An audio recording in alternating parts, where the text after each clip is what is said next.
noite para você que está conectado aqui com a gente, começando essa jornada conosco, esse final de semana restaurados. É um prazer enorme para mim estar conectado com você que é membro aqui da Igreja de Moema.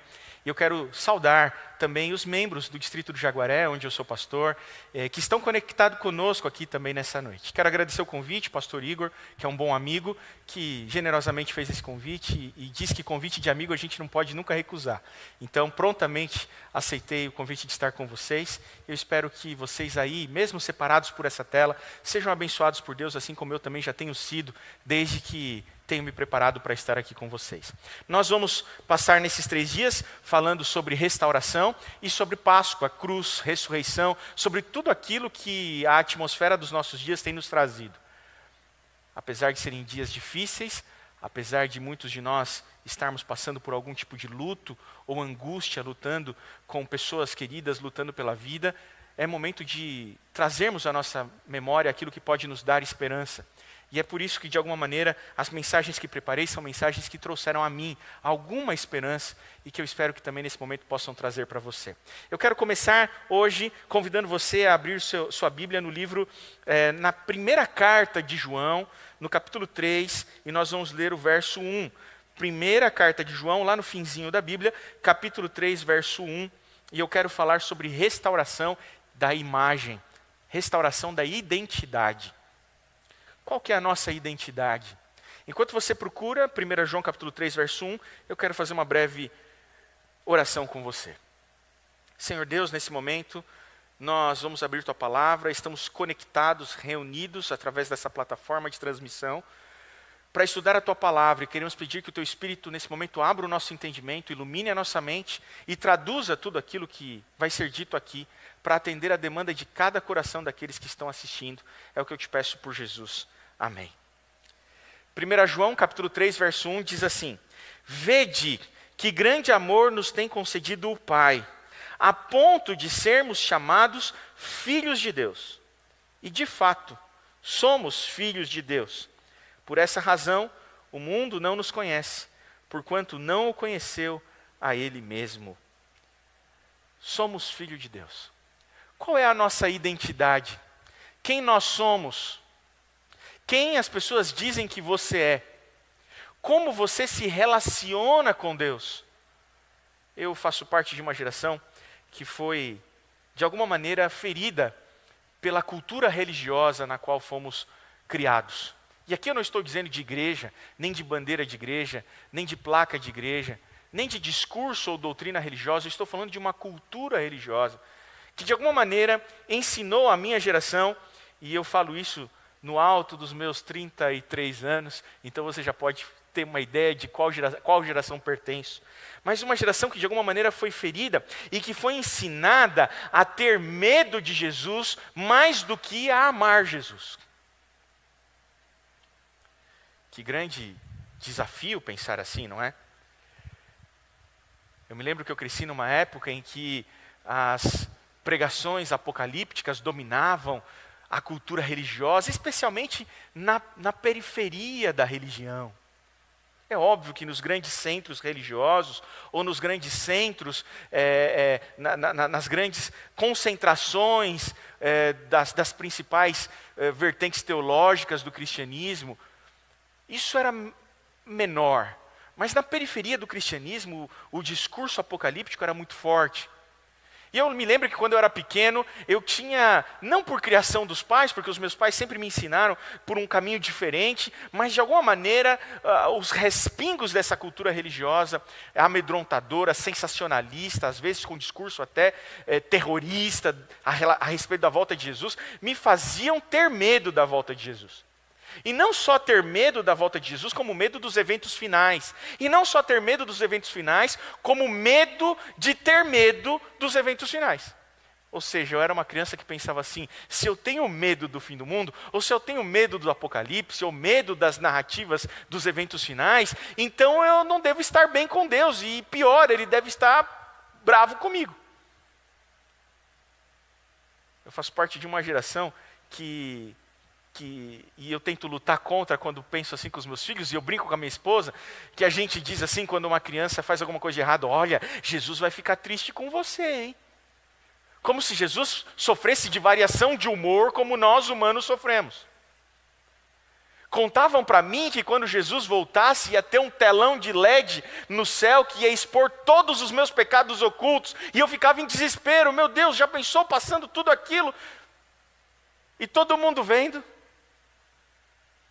Cantavam uma musiquinha muito bonita quando eu era pequeno, que ainda cantam hoje em dia, e eu não vou cantar aqui, porque se eu cantar agora, aqui você vai mudar de transmissão na hora, você vai desistir de continuar assistindo. Mas a musiquinha dizia mais ou menos assim, cuidado, mãozinha no que pega, cuidado, mãozinha no que pega. Por quê? O nosso Pai do céu está olhando para você, cuidado, mãozinha no que pega. E eu fui criado numa concepção de que Jesus era esse alguém tirano, que estava vigiando, pronto para me punir. Eu faço parte de uma geração que foi ensinada a ter medo de Jesus e não a amar Jesus. É por isso que quando a Bíblia me fala que Deus me deu o direito de ser chamado filho e que se apresenta a Deus com a figura de um pai, é uma concepção que confere identidade e uma nova perspectiva de caminhada cristã. Há pessoas que se relacionam com Deus na perspectiva do servo. Há pessoas que acham que precisam ser servos de Deus e, portanto, eles entendem Deus na figura de um patrão severo que está acompanhando o seu serviço. E se você mandar bem, aí então, quem sabe, você vai ser promovido. Mas se você mandar mal, é muito possível que você vai ser mandado embora. Há pessoas que passaram uma vida inteira religiosa, se entendendo como servos, e nunca se entenderam como filhos. Há pessoas que frequentam igrejas há 30, 40, 50 anos e nunca tiveram uma relação com Deus de um filho para com o pai. Eu confesso que eu acho que a vida religiosa dessas pessoas deve ser uma vida muito triste. Que tratam Deus como um patrão mau. Mas o texto que acabamos de ler nos diz: vede que grande amor nos tem concedido o Pai, a ponto de sermos chamados seus filhos. A narrativa da Gênese humana nos diz que nós fomos criados à imago Dei. Quando nós vamos a Gênesis capítulo 1, verso 27, Deus diz assim: façamos nós, o homem, a nossa imagem e semelhança. Na teologia nós chamamos isso de imago Dei. Nós fomos criados à imago Dei para a imitatio Dei, ou seja, nós somos criados à imagem de Deus para imitar Deus. Acontece que teve um probleminha no caminho. Aquilo que nós chamamos do lapso da humanidade, a queda do homem. O homem foi criado à imagem de Deus, mas com a entrada do pecado no mundo, e na vida do homem, então o homem deixou de refletir a imagem de Deus.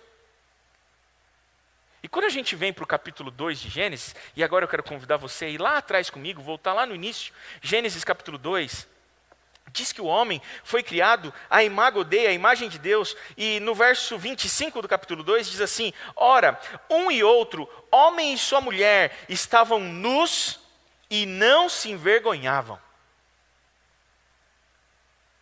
O homem foi criado à imagem de Deus. O homem foi criado perfeito. O homem foi criado naturalmente bom. E antes da queda, antes do lapso, antes do pecado entrar e habitar o homem era capaz de não se envergonhar de ser quem ele era. A palavra traduzida para nus, do original no hebraico, é a palavra arumim.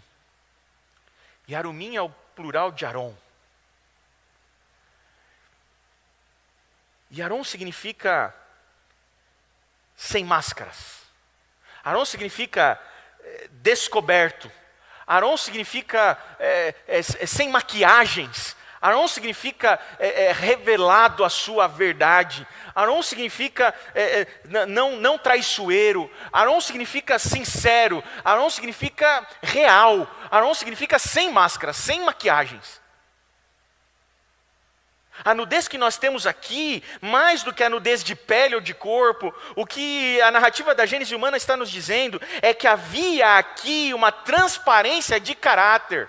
Havia aqui uma transparência de quem de fato era Adão e Eva. Ou seja, Adão e Eva, eles podiam ser quem de fato eram, eles podiam viver sem as suas máscaras, e eles não tinham vergonha de ser quem eram. Será que hoje nós podemos viver assim? Será que hoje nós conseguimos viver sem máscaras?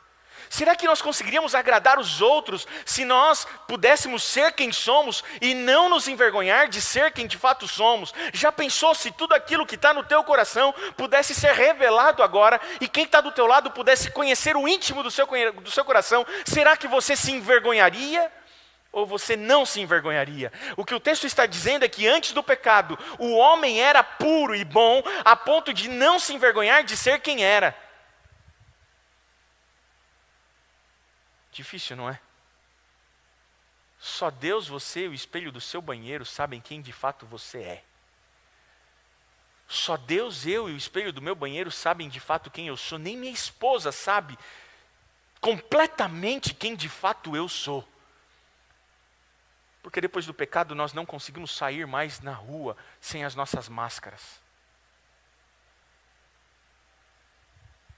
Nós somos criados à imagem de Deus e nós podíamos mostrar quem de fato éramos e não tínhamos vergonha de ser quem éramos. Acontece que no verso seguinte acontece algo diferente, algo curioso. No verso seguinte diz assim, no capítulo 3, verso 1, mas a serpente, a mais sagaz que todos os animais selváticos que o Senhor tinha feito, disse à mulher, é assim que Deus disse, não comereis de toda a árvore do jardim? Você conhece a continuação da história? A serpente engana a mulher, e a mulher então come do fruto, desobedecendo a Deus, e passa a se tornar pecadora. O mal começa a habitar o íntimo, o recôndito do homem e da mulher. Mais curioso ainda, é a palavra traduzida por sagaz, aqui no capítulo 3, verso 1. Enquanto que a palavra nus, no capítulo 2, verso 25, é a palavra arumim, o plural de Aron, a palavra sagaz, no hebraico, é a palavra arum. Então eu vou dizer, nu é a palavra Aron, sagaz é a palavra arum, mesma raiz, mas palavras diferentes. Arum significa traiçoeiro, Arum significa sagaz, Arum significa maquiado, Arum significa escondido, Arum significa pronto para dar o bote, Arum significa malandro, maquiado, mascarado, encoberto. Enquanto Deus e o homem estava à imagem de Deus, ele podia estar descoberto e não tinha vergonha. A serpente era alguém oposto da imagem de Deus. Ela era alguém traiçoeira, maquiada, mascarada. O seu caráter não era de fato revelado. E quando nós comemos do fruto, é destituído de nós a imagem do Criador que foi nos oferecida no Éden. E eu e você passamos a refletir não mais a imagem de Deus, mas passamos agora a refletir a imagem da serpente. Nós deixamos de ser Arum e passamos a ser Aron. Nós já não conseguimos mais viver nus sem nos envergonhar de estarmos nus. Eu e você somos a imagem da serpente. Desde a queda, eu e você nascemos a imagem da serpente. E não demora muito para você perceber a serpentezinha que mora dentro de você aí. E não demora muito para eu perceber a serpentezinha que mora dentro de mim aqui. É só pisar no meu calo que a serpente que habita em mim se manifesta. É como naquele meme que circulou um tempo atrás daquele menininho, sabe? Ah, eles são maus, mas a gente é mau também. É isso mesmo, a gente é tudo gente ruim aqui. Eu sou gente ruim e só eu sei o quanto eu sou gente ruim. E você aí também é gente ruim, a gente é mau também. Eu não sou gente boa. Se eu já fiz bem a algum de vocês que estão assistindo, me desculpa, não foi minha intenção. É porque quem sabe por algum momento Cristo habitou em mim ali, mas eu mesmo não sou bom. Percebe? Nós somos criados à imago Dei, mas o pecado destituiu de nós a imagem de Deus e passamos a refletir a imagem da serpente. Nos tornamos mascarados, sagazes, traiçoeiros. E o texto continua no verso 6, vendo a mulher que a árvore era boa para se comer, agradável aos olhos e árvore desejável para dar entendimento, tomou-lhe do fruto e comeu, e também deu ao teu marido, Adão. Abriram-se então os olhos de ambos, e percebendo que estavam nus, coseram folhas de figueira e fizeram cintas para si. Quando ouviram a voz de Deus, que andava no jardim pela viração do dia, esconderam-se da presença do Senhor Deus, o homem e sua mulher, por entre as árvores do jardim. E chamou o Senhor Deus ao homem e lhe perguntou: onde estás? Ele então respondeu: ouvi a tua voz no jardim, e porque estava nu, tive medo e me escondi. Você entende o que aconteceu? Antes o homem podia estar nu e não tinha vergonha de ser quem era. Agora o homem se percebeu nu e precisou se esconder, porque desde então o homem não mais poderia viver sem suas máscaras, o homem não mais poderia viver sem suas maquiagens, sem cobrir de fato quem era. E se eu não tivesse vindo aqui hoje, nessa noite, com a minha máscara, talvez a minha máscara preferida, você jamais estaria continuando assistindo esse vídeo aqui e nem acompanharia isso que eu estou falando. Se eu não estivesse usando minhas máscaras com os meus amigos, eles jamais me chamariam para comer pizza com eles ou para frequentar a casa deles. Se você não sair de máscara, dificilmente você vai agradar alguém. É por isso que você vive com as suas máscaras, porque você tem medo de revelar de fato quem você é. Percebe como nós somos maus? Já pensou se eu soubesse exatamente o que está no teu coração agora pensando sobre mim? Agora o que acabou de passar na sua cabeça sobre mim, percebe? Viu como você é gente ruim? Eu também. Porque nós nos destituímos da imagem de Deus e passamos a viver de acordo com a imagem da serpente. Daquele momento em diante no Éden, Deus procura o homem. E então a pergunta que Deus faz, e aqui no verso 9, é uma pergunta que me fascina, porque Deus procura Adão, e a pergunta que Deus faz é: Adão, onde estás? Percebe que a pergunta de Deus para Adão não é: Adão, o que você fez? A pergunta de Deus a Adão depois do pecado não é: Adão, o que você fez? Bonito, hein, Adão? Quem mandou você fazer isso? Eu não te falei que não era para fazer, não. Deus não quer saber o que Adão fez, Deus quer saber onde Adão está, porque era para ele estar aqui, mas ele não está. E essa é a pergunta que talvez os cristãos deveriam fazer de fato. A pergunta que uma igreja que reflete o caráter de Cristo faz não é o que você fez. Eu, como pastor e líder religioso, não tenho interesse em saber o que você fez, mas parece que crente gosta de saber o que o outro fez, né? A gente parece que gosta mais de confessar o pecado dos outros do que o nosso, né? Raramente alguém me liga para falar: pastor, deixa eu confessar meu pecado aqui, hoje aconteceu isso. Mas volta e meia alguém me liga para confessar o pecado dos outros. Pastor, deixa eu te contar o que eu vi o outro irmão lá fazendo. Percebe como a gente é? Curioso que Deus não está preocupado com o que Adão fez, porque o que Adão fez não importa. A preocupação de Deus é: Adão, onde você está? E essa é a pergunta que nessa noite precisa ser feita. Deus não quer saber o que você fez. Deus não quer saber o quanto de mal habita em você. O que Deus está perguntando nessa noite é: onde você está, que você devia estar aqui e não está mais. Naquele momento Deus resolve o problema costurando uma roupa com peles de animais, e amanhã nós vamos falar um pouquinho mais sobre isso. Mas então naquele momento começa aquilo que nós chamamos de plano da redenção. Naquele exato momento em que há a queda do homem, começa a se executar o plano da redenção do homem. E o plano da redenção do homem nada mais é do que um plano de restauração. E por isso que a nossa conversa durante esse final de semana é restaurados em Cristo. Porque o plano da redenção nada mais é do que restaurar no homem a imagem do seu Criador que foi perdida no Éden. E aí eu convido você a vir para Romanos capítulo 8. Romanos capítulo 8 vai nos dar instruções melhores sobre como isso acontece. Em Romanos capítulo 8, versos 28 e 29, um texto muito conhecido, Romanos 8, 28 e 29 diz assim: também o Espírito, capítulo 8, 28 e 29 diz assim: sabemos que todas as coisas cooperam para o bem daqueles que amam a Deus, daqueles que são chamados segundo o seu propósito. E aqui uma ressalva antes de irmos para o 29. Esse texto muitas vezes empregado de uma forma um pouco diferente daquilo que intencionou Paulo. É muito comum quando a gente está passando por uma dificuldade, alguém que nos ama e que é religioso, cristão, nos ligar e dizer assim: amigo, amiga, fica tranquila, porque todas as coisas cooperam para o bem daqueles que amam a Deus. Vai ficar tudo bem.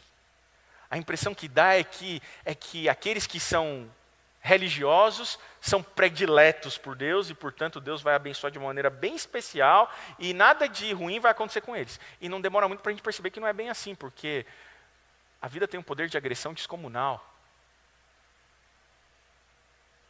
E a dor e o sofrimento chegam de maneira randômica e nos atinge, a todos nós, crentes e não crentes, religiosos e não religiosos, de bons comportamentos e de maus comportamentos. O que Paulo está dizendo é que todas as coisas cooperam em prol do propósito que Deus tem para mim e para você. E nesse lugar aqui o propósito é único. O que Paulo está dizendo é que Deus não tem um propósito para a sua vida, um propósito para mim, um propósito... Ele tem. Mas aqui o que Paulo está dizendo é que o propósito é um propósito comum. O propósito que ele tem para todos nós. A saber, verso 29, qual é o propósito para o qual todas as coisas cooperam?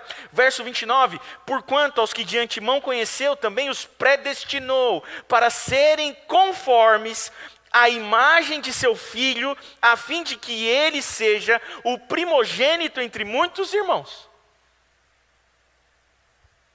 Todas as coisas cooperam em prol de restaurar em nós a imagem do Criador que foi perdida no Éden. E como funciona? Funciona mais ou menos assim. Nós vimos, nós somos criados a imago Dei para imitatio Dei. Agora, depois da queda, nós nos tornamos a imagem da serpente. E aí entra então o plano da redenção, o plano da salvação do homem.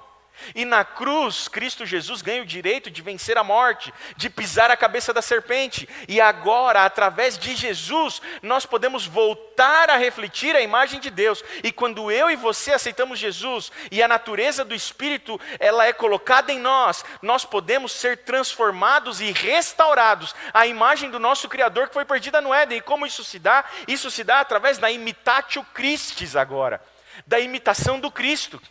E ao imitarmos Cristo, nós viramos a imago Christis. Ou seja, nós somos criados a imago Dei para imitatio Dei, mas caímos. E aí então no plano da redenção, Cristo Jesus vem para nos salvar e restaurar em nós a imagem do Criador. E conforme nós imitamos Cristo, nós nos assemelhamos a Cristo e restaura-se em nós a imagem do Cristo.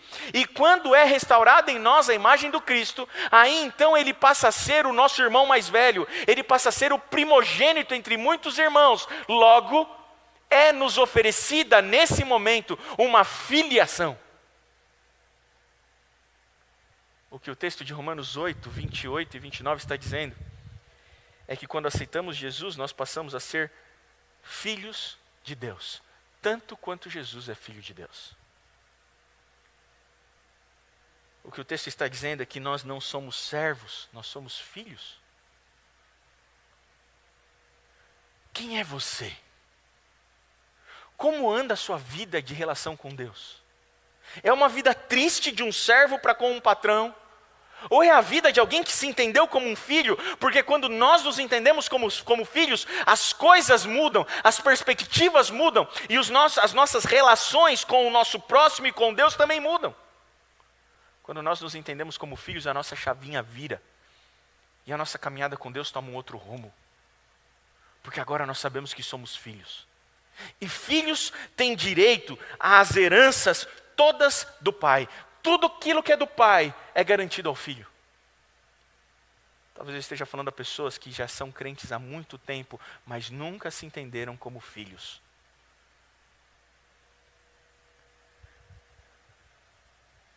Realmente a nossa relação com Deus e com os outros muda quando nós nos entendemos como filhos. E eu primeiro queria destacar aqui que a nossa relação com o próximo muda. E como a nossa relação com o próximo muda quando nós nos entendemos como filhos? Porque quando a gente vive na caminhada, e isso é Jesus quem vai dizer, João capítulo 15, verso 15, não vos chamo de servos, porque vocês não são meus servos. É Jesus falando, não vos chamei de servos, porque vocês não são meus servos. Vos chamo de amigos, porque vocês são filhos do Pai. Você não é servo, você é filho. Mas tem muita gente que entristece o pai, tendo uma relação com o pai de servo. Eu fico imaginando como seria entristecedor para mim, como pai, se as minhas filhas obedecessem a mim só por medo de mim, ou por medo da minha autoridade paterna. É bem verdade que nos dias de hoje a gente está aceitando que os filhos obedeçam por qualquer razão. Mas eu confesso que o medo não é a melhor razão, o melhor motivo. Eu quero que as minhas filhas me obedeçam ou façam a minha vontade porque elas percebem o quanto eu as amo e porque elas também me amam. Porque elas reconhecem-se como filhas e não como servas. Mas duas coisas mudam quando nós nos entendemos como filhos. Na nossa caminhada cristã, na nossa vida religiosa, pelo menos duas coisas mudam quando nós deixamos de nos entender como servos e passamos a nos entender como filhos. A primeira delas é a nossa relação com o nosso próximo. E por que muda a nossa relação com o nosso próximo? Porque enquanto nós nos sentimos como servos, nós olhamos para o nosso próximo como um concorrente. É como se nós pensássemos assim: eu estou mandando bem, eu estou agradando o chefe, mas ele não está. Olha lá, eu já venci isso aqui, ele ainda não venceu, você está vendo? Olha o que ele está fazendo, olha onde ele ainda está indo. Ixi, olha o que ele está comendo, eu já não como mais, eu já venci o pecado da pizza 4 queijos. Eu sou muito melhor que ele. Deus tem o privilégio de me ter ao lado dele, porque se fosse como esse aqui, lembra do fariseu e do publicano? Graças a Deus, Senhor, porque eu não sou como este aqui. O fariseu vivia na lógica do servo, que enxerga no seu próximo um concorrente, que enxerga no seu próximo alguém que ele precisa corrigir, que enxerga no seu próximo alguém que ele precisa apontar os dedos, que ele precisa julgar, que ele precisa se incomodar, que ele precisa fazer ser diferente. Mas quando eu me entendo como filho, a minha relação com o meu próximo muda. Porque quando eu me entendo como um filho, aí eu entendo que eu sou digno do amor do Pai, mesmo sem merecer. E só eu sei o quanto eu sou gente ruim, e mesmo eu sendo gente ruim, o Pai me amou. E se Ele foi capaz de amar a mim, que sou gente ruim, quem sou eu para achar que Deus não vai amar o coleguinha que está do meu lado só porque ele tem um pecado diferente do meu? Entende como muda a lógica? Porque quando eu me entendo como um filho, quem está do meu lado não é mais meu concorrente. Quando eu me entendo como filho, quem está do meu lado é meu irmão. Seja ele quem for, faça ele o que fizer. E eu já não mais começo a apontar o dedo para o meu irmão, ou discriminar meu irmão por conta de coisas que não são as questões essenciais, fundamentais ou importantes de fato. E quando eu me entendo como um filho, a minha relação com o próximo muda, e eu já não enxergo mais no outro alguém diferente de mim, mas alguém igual a mim. Mesmo que a cor da pele dele seja diferente da minha, mesmo que o tipo de cabelo dele seja diferente do meu, mesmo que a nacionalidade dele seja outra, mesmo que a situação socioeconômica dele não seja igual à minha, mesmo que a orientação sexual dele não seja a mesma que a minha, eu enxergo nele um filho de Deus, digno do amor do Pai, alvo do amor do Pai, o qual merece também o meu amor. Mas se você não consegue entender assim, é porque você ainda não se entendeu como um filho.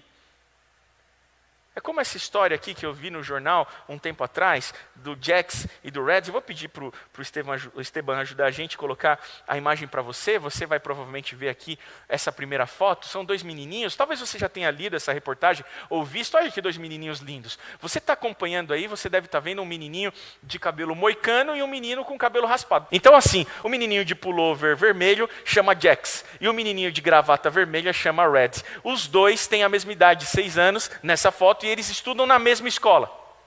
Estudam na mesma sala, inclusive. E eles são muito amigos. Na realidade, eles são os melhores amigos. E as famílias também se tornaram grandes amigas por causa dos 2 menininhos. E aqui você pode ver que eles estão numa comemoração de Natal, talvez no encontro da escola, porque tem outras crianças ali atrás. E os dois estão tirando a foto juntinhos, porque as famílias são muito amigas. E eles se amam muito e são muito amigos, melhores amigos. Um belo dia, o Jax, que é o menininho de cabelo moicano e de pullover vermelho, ele surpreendeu a mãe dele, dizendo para a mãe dele assim: mamãe, eu quero cortar o meu cabelo igual do Red, porque eu acho o cabelo do Red muito bonito, e eu quero ter o meu cabelo igual do Red. Eu quero raspar meu cabelo. E a mãe dele achou aquilo surpreso, bonito da parte do filho, e ela falou assim, tá bom, a mamãe promete que em algum momento ela vai deixar. Ele insistiu, falou, não, eu quero ir agora, eu quero cortar meu cabelo igual ao do Red. E então a mãe sucumbiu aos pedidos do filho, levou ele no cabeleireiro e pediu para o cabeleireiro cortar o cabelo moicano dele e raspar, deixar o cabelo raspado dele. E quando o resultado saiu e o menininho do cabelo moicano, o Jax, viu no espelho que ele estava com o cabelo rapado, ele ficou entusiasmado, ele ficou empolgadíssimo, e ele começou a dizer assim, mamãe, eu estou muito feliz, mamãe, porque agora eu estou igualzinho o Red, mamãe. Agora a gente está igual, as pessoas nem vão mais reconhecer a gente, mamãe. Quando eu chegar na escola vai ser muito engraçado, porque a professora vai olhar para mim, vai achar que eu sou o Red, vai olhar para o Red, vai achar que o Red é o Jax, porque agora a gente está igual, mamãe. A gente está igual. Ninguém vai reconhecer a gente, vão confundir a gente. Olha como eles ficaram iguaizinhos, olha os dois. Põe a próxima foto, olha que lindos. Os dois são idênticos. Não tem nada que os diferencie. A única coisa que diferenciava eles, na visão do Jax, era que o Jax tinha o cabelo moicano. Então agora ele cortou o cabelo igual do Red, agora eles são irmãos gêmeos. Sabe? Aqui fica uma reflexão muito profunda nesse momento. Nós não nascemos preconceituosos. Nós somos ensinados a sê-lo. É bem verdade que nós nascemos com uma inclinação para o mal, porque o pecado habita em nós. Mas nós não nascemos racistas. Nós não nascemos homofóbicos. Nós não nascemos opressores. Nós nos tornamos assim. E nós nos tornamos assim muitas vezes por uma relação com Deus equivocada. E é muito triste quando a sociedade é preconceituosa e discriminatória. Mas é mais triste ainda quando a gente percebe o preconceito e a discriminação no meio daqueles que se dizem cristãos. Dói mais quando é na igreja que nós vemos o preconceito dominante. Isso mostra que as pessoas não entenderam nada sobre a sua filiação. Isso mostra que as pessoas continuam vivendo na lógica do servo e não na lógica do filho. Porque quando nós nos entendemos como filhos, nós começamos a perceber como Jax, que aquele que está do nosso lado não é em nada diferente de nós. Que aquele que está do nosso lado, ele é na realidade nosso irmão. E que aquele que está do nosso lado é digno e merecedor do amor do Pai, tanto quanto eu sou digno e merecedor do amor do Pai. Mesmo que ele seja diferente de mim, mesmo que ele tenha comportamentos diferentes dos meus, mesmo que ele tenha uma cor de pele diferente da minha, mesmo que ele tenha nascido em um outro país diferente do meu, mesmo que ele seja de uma condição socioeconômica diferente da minha, mesmo que ele seja de um outro gênero diferente que o meu, ou mesmo que ele tenha uma orientação sexual diferente da minha, ou mesmo que ele seja, talvez assim, desprovido de capital estético, que nem eu, com algum sobrepeso aqui a mais, ou ele seja alguém atlético, fitness. As diferenças passam a não importar mais. É verdade que nós somos diferentes, mas quando nós nos entendemos como filhos, a nossa relação com o outro muda, porque as diferenças deixam de importar. E eu olho para alguém que é diferente de mim e eu já não consigo mais perceber as diferenças, porque eu só enxergo ali um ser humano. E a dignidade humana que habita em qualquer ser humano, seja ele quem for, diferente de qualquer maneira ou ordem de quem eu sou. Quando eu me entendo como filho, as coisas mudam de lugar. Mas não é só a minha relação com o próximo que muda. Quando eu me entendo como filho, a minha relação com Deus também muda. E eu deixo de entender Deus como um patrão e passo a entender Deus como um pai. E eu quero encerrar a reflexão dessa noite com uma história, uma ilustração bíblica para isso. E aí eu quero convidar você ao capítulo predileto da Bíblia para mim, que é o capítulo 15 de Lucas. E é uma história tão conhecida. E é por isso que eu não vou me demorar nela, eu só vou narrar ela lendo bem rapidamente, mas tirando a reflexão que quero em relação à questão da lógica do servo e da lógica do filho. No capítulo 15, Jesus está sentado à mesa com publicanos e pecadores. E ele gostava de sentar à mesa com publicanos e pecadores, ele gostava de comer. Você vê Jesus à mesa muitas vezes. Ele é tão visto à mesa que em outro momento chegam a acusá-lo de ser comilão e bebedor de vinho. comilão e beberrão. Era assim que chamavam Jesus ou criticavam Jesus. E mais, amigo de publicanos e pecadores. Não só ele era comilão e beberrão, como também ele sentava à mesa com gente ruim, com gente que não era para estar relacionado. E aqui acontece de novo, no verso 1, aproximavam-se de Jesus todos os publicanos e pecadores para o ouvir, e murmuravam os fariseus e os escribas, dizendo: quem é esse homem que recebe pecadores e come com eles? E eu acho fantástico essa expressão, quem é esse homem que recebe pecadores e come com eles? Porque eu preciso desse homem, porque se tem uma coisa que a Bíblia me diz é que todos nós pecamos, então se tem alguém que precisa desse homem, sou eu. O que os escribas não entendiam é que Jesus comia com pecadores porque ele não gostava de comer sozinho, porque se ele não comesse com pecadores, ele não ia poder comer com ninguém, porque todo mundo era pecador. Então, em resposta a essa crítica dos escribas e dos fariseus, Jesus conta 3 histórias. A história da ovelha perdida, a história da dracma perdida e, por fim, no verso 11 ao 32, ele conta a história do filho perdido. E ele começa narrando a história assim, eu quero ler para você. Ele diz assim, verso 11. Continuou Jesus: certo homem tinha 2 filhos. O mais moço deles disse ao pai: pai, dá-me a parte dos bens que me cabe, e ele lhe repartiu os haveres. Passados não muitos dias, o filho mais moço, ajuntando tudo que era seu, partiu para uma terra distante e lá dissipou todos os seus bens, vivendo dissolutamente. Depois de ter consumido tudo, sobreveio àquele país uma grande fome, e ele começou a passar necessidade. Então ele foi e se agregou a um dos cidadãos daquela terra, e este o mandou para cuidar dos campos e guardar porcos. Ali desejava ele fartar-se das alfarrobas que os porcos comiam, mas ninguém lhe dava nada. Então, caindo em si, disse... E agora percebe o que vem à mente do filho naquele momento. Olha como aquele filho mais novo se enxergava. Olha o que ele pensou sobre a relação dele com o pai. Então, caindo em si, disse: quantos trabalhadores, quantos funcionários, quantos servos de meu pai têm pão com fartura, e eu aqui morro de fome? Levantar-me-ei e irei ter com meu pai, e lhe direi: pai, pequei contra o céu e diante de ti, já não sou digno de ser chamado teu filho, trata-me como um dos teus servos. Trata-me como um dos seus trabalhadores. A grande verdade é que aquele menino vivia na casa do pai uma relação triste e frustrada. Aquele menino desde sempre vivia na casa do pai, mas ele nunca tinha se enxergado como um filho. Ele vivia na casa do pai, mas ele tinha uma relação com o pai como uma relação de um servo com um chefe.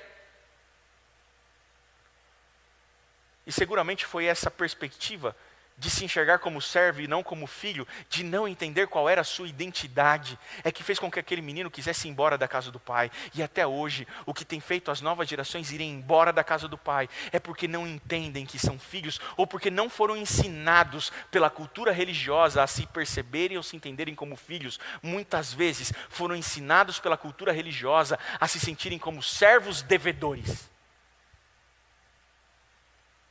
E a relação de um servo com um patrão fez com que aquele menino não suportasse mais a casa do pai e preferisse ir embora. Então agora ele decide voltar e disse assim: quantos servos na casa do meu pai tem pão com fartura? Voltarei para ter com meu pai e pedirei: deixa eu ser seu servo. Porque é melhor ser servo na casa do pai do que ser servo fora da casa do pai, mas ainda assim eu vou continuar sendo servo.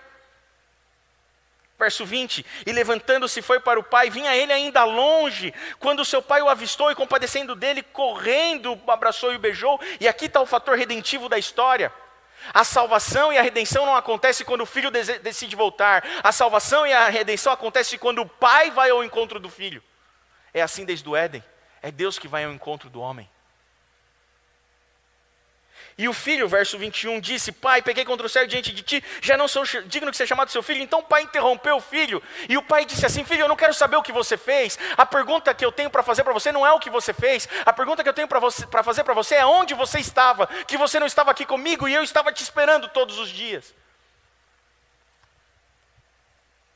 Rubem Alves vai dizer aqui, Rubem Alves, educador, pastor presbiteriano, grande educador brasileiro, mineiro, radicado em Campinas, professor da Unicamp, falecido há pouco, 2017, penso eu. Ele dizia que nessa história, na história do filho mais novo, a resposta do pai para o filho é: meu filho, eu não contabilizo débitos. Então nem precisa me contar os seus débitos, porque eu não contabilizo débitos. Verso 22, o pai, porém, disse aos seus servos, trazei depressa a melhor roupa, vestiu, ponde-lhe um anel nos dedos e sandálias nos pés, trazei também, matai o novilho cevado, comamos e regozijamo-nos, porque esse meu filho estava morto e reviveu, ele estava perdido e foi achado, e começaram a festa. O céu é um lugar de festa. Só nesse capítulo tem 3 festas acontecendo. Se você não gosta de festa, é melhor você arranjar outro lugar para ir, porque você não vai gostar do céu. Se você não gosta de criança pulando, de gente correndo, de música, de luz, de fumaça, se você não gosta de festa, de gente reunida, de aglomeração, você não vai gostar do céu. Já estou te adiantando, porque o céu é um lugar de festa. E mataram um novilho e começou lá a festa.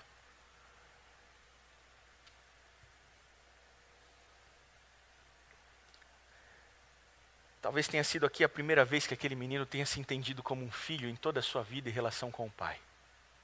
Uma vida toda se enxergando como um servo, mas enfim o pai conquistou o amor do filho quando conseguiu fazer com que o filho se percebesse como filho e não como servo. E eu fico imaginando Deus triste quando você ora, fala com ele ou se relaciona com ele pensando que você é um servo devedor, que está precisando fazer por merecer o amor dele. E ele fala assim, meu filho, você não vai ser amado porque merece, porque você nunca vai merecer, você é amado porque eu amo você. E não há nada que pode separar do meu amor. Mas você não acredita nisso. O mais triste como pastor dessa igreja é saber que a grande parte das minhas ovelhas não acreditam que Deus as ama de verdade.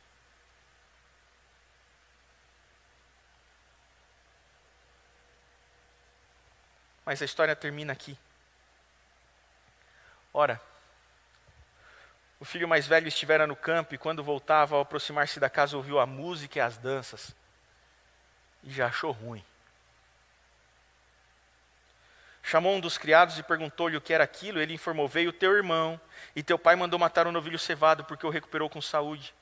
Ele se indignou e não queria entrar. Saindo mais uma vez o pai sai ao encontro do filho mais velho. Saindo, porém, o pai procurava conciliá-lo. Mas ele respondeu ao seu pai, pai, há quantos anos que eu te sirvo? Percebe o que está acontecendo aqui no filho mais velho? O filho mais velho passou a vida toda dentro da casa do pai, mas ele nunca se enxergou como um filho. No momento decisivo da história, aquele menino olha para o pai e diz assim, meu pai, há quanto tempo que eu te sirvo? Há quanto tempo que eu te obedeço? Há quanto tempo que eu faço tudo direitinho? Há quanto tempo que eu sou teu funcionário? Há quanto tempo que eu trabalho para você? E você nunca me deu nada. Eu nunca transgredi sequer uma ordem tua. E você nunca me deu sequer um cabrito para me alegrar com os meus amigos. Vindo, porém, esse teu filho, percebe? Quando você vive na lógica do servo, o teu próximo não é teu irmão. Ele não disse, vindo, porém, o meu irmão. Não, vindo, porém, esse teu filho aí, que desperdiçou os teus bens com meretrizes, tu mandaste matar para ele um novilho cevado? Então lhe respondeu o pai, meu filho, tu és meu filho. Tu sempre estás comigo, tudo o que é meu é teu. Entretanto, era preciso que nos regozijássemos e nos alegrássemos, porque esse teu irmão estava morto e reviveu, estava perdido e foi achado. Rubem Alves vai dizer que na lição do filho mais velho, o pai responde para o filho assim, meu filho, eu não contabilizo créditos. Porque a salvação não tem que ver com contabilidade. Porque o meu amor por você, meu filho, não tem que ver com mérito ou contabilidade de débitos e créditos. O meu amor por você tem que ver com filiação. Eu amo você não porque você é bom, eu amo você porque você é meu filho e isso basta. Acontece, meu filho, que você viveu a vida toda aqui em casa, mas nunca se entendeu como filho. Eu posso imaginar Deus olhando para nós nessa noite, para você, quem sabe, e dizendo assim, meu filho, você não entendeu nada. Essa sua lista de boas condutas não servem de nada para mim, você está achando que você pode comprar meu amor. Você não acredita mesmo no quanto eu te amo. Quando é que você vai entender que o meu amor por você não é porque você me obedece, mas é porque você é meu filho? E tudo que é meu é teu. O que nos salva é a filiação. Nós somos salvos por filiação. Uma vez que nós nascemos no reino de Deus, para o reino de Deus, nós nascemos como filhos para uma nova família. E como filhos somos dignos do amor do Pai.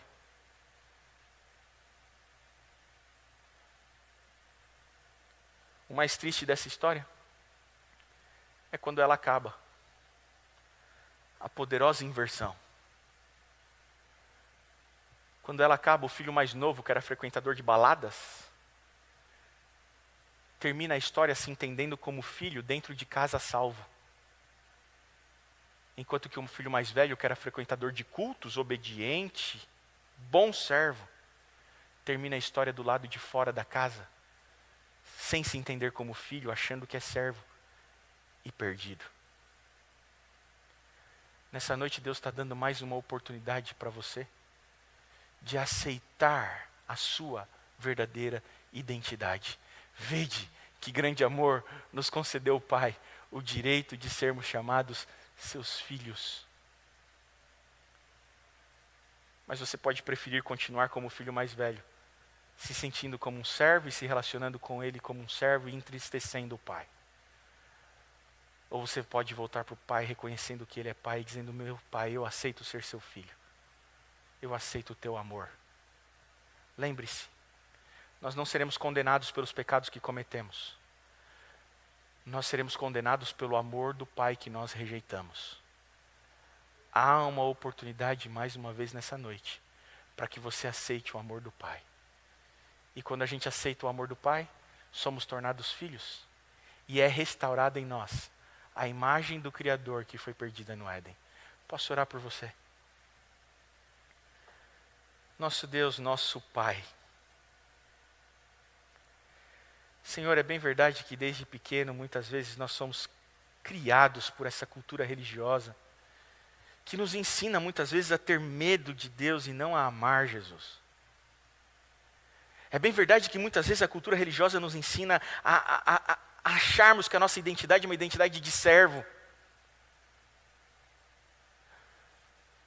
Muitos de nós crescemos e passamos anos dentro dos bancos da igreja sem nunca nos entendermos como filhos, mas nessa noite o Pai quer se revelar como um pai a cada um de seus filhos. Ele quer mais uma vez oferecer o seu amor, Ele quer mais uma vez sentir a reciprocidade do abraço de um filho e não de um cumprimento de um servo ao seu chefe. Senhor, quantas vezes nós te entristecemos quando a gente vem com a nossa lista de boas ações para dizer assim: por favor, me trata bem porque eu fiz tudo direitinho. O quanto isso deve machucar o Pai, porque isso demonstra o quanto nós não acreditamos que o Senhor nos ama.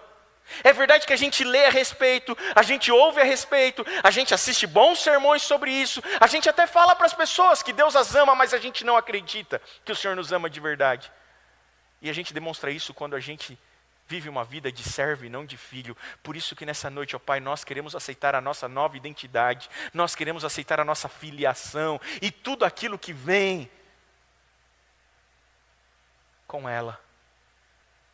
Talvez eu esteja falando a pessoas aqui que já perderam sentido na existência. Ressignifica, Senhor, a vida dessas pessoas. Talvez eu esteja falando a pessoas que já desistiram da vida, que já intentaram contra a própria vida porque não estão confusas em relação à sua própria identidade. Confere a essas pessoas nessa noite, ó Pai, identidade. Faça com que elas consigam se perceber como filhas amadas do Pai. E que elas consigam sentir o coração aquecido nesse momento pela Tua presença, dizendo: meu filho, Tu és meu filho. Tu sempre estás comigo e tudo que é meu é Teu. E nesse momento eu te confiro a identidade de filho. E restaure em você a minha imagem que foi perdida no Éden. Ainda há esperança, ó Pai, enquanto há vida.